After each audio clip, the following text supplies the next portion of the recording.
Tell me about your school. Well, like you said, I'm the principal at Champaign. I'm the principal at Southside Elementary in Champaign, Illinois. I like to call it the Starship. The Starship. Yes, I like to call That's it the beautiful. Starship. Yeah. I love that. Okay. And I call it the Starship because our school mascot is the Superstars. So I'd like to call it the Starship because we are navigating, troubled waters and things of that nature. Yes. So. And what do you love most about your job? I would say the thing I love the most about my job is absolutely working with my students. I never wake up any day and say, man, I got to go to work. I'm like, man, I'm excited to go to work.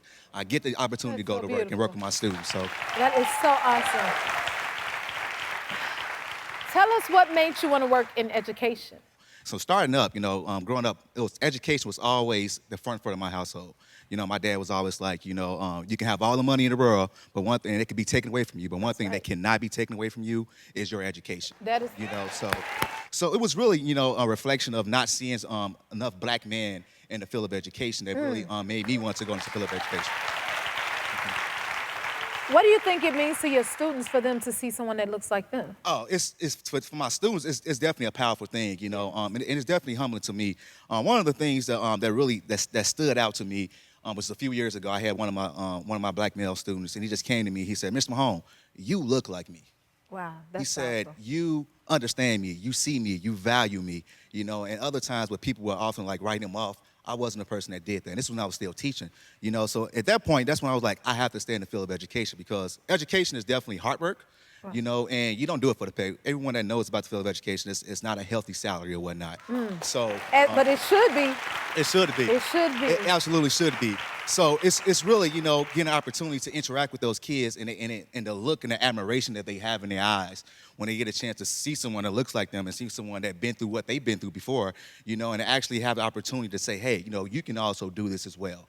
Because often the times when we have our students, they aspire to be athletes, they aspire to be someone that's a performer. But I'm like, hey, you got someone, why can't you be a principal? Yes. Why can't you be a teacher? You're a great example to show them that they can be when they get to see more like that. And I hear you go out of your own pocket to give them what they need. That is amazing. Oh, yes. That's something that every educator, every teacher, every assistant principal, everyone in the field of education I know that does that. I don't think twice about it at all. Because I was also one of those kids, who didn't grow up having a lot. Right. But my parents always made sure that we had, the basic needs. And I know for a child when they don't have, when they have food insecurity, or if they're not looking presentable, they don't feel good about themselves. So I want to be able to offer them opportunities so they can feel important, so they can feel like, okay, when they get that fresh cut, they're like, man, I feel good. I'm drippy, as the kid would say. They drippy. They drippy? That's the word They're they use drippy. now. I love it. So you want to start a basketball program for the kids. Yes, I do. Yeah, so I want to start a student council and I want to start a basketball program. And one of the reasons I want to start a basketball program is because we know how important athletics are, but furthermore, we look at, how to engage our students, both, most importantly, academically, and then with the sports, because I call them student athletes. And when we have our students often at times, they're not prevented the opportunities to participate in some of those things, like through the YMCA or going to an AAU team.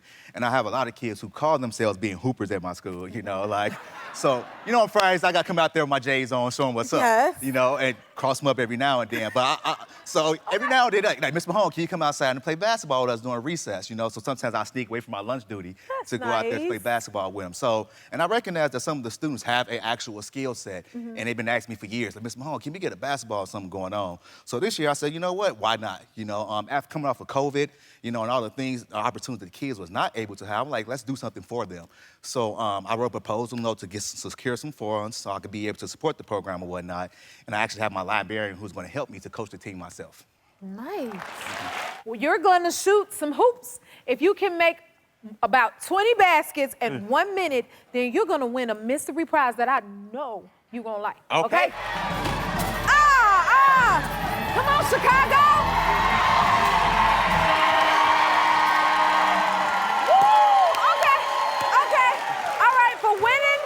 Let me tell you what you're getting. For winning, we're giving you and your whole school tickets to see the Chicago Bulls, baby. All the babies. Y'all going to see the Chicago Bulls. Here is your basket. Oh, God. We love the babies. We love the babies. Jesus. And we love what you're doing for the children. You keep doing what you're doing. Oh, my God. You were shooting for dear life for each and every one of your students. I was thinking about my Y'all kids. see that? Yes. Okay. We'll be right back, y'all. Champaign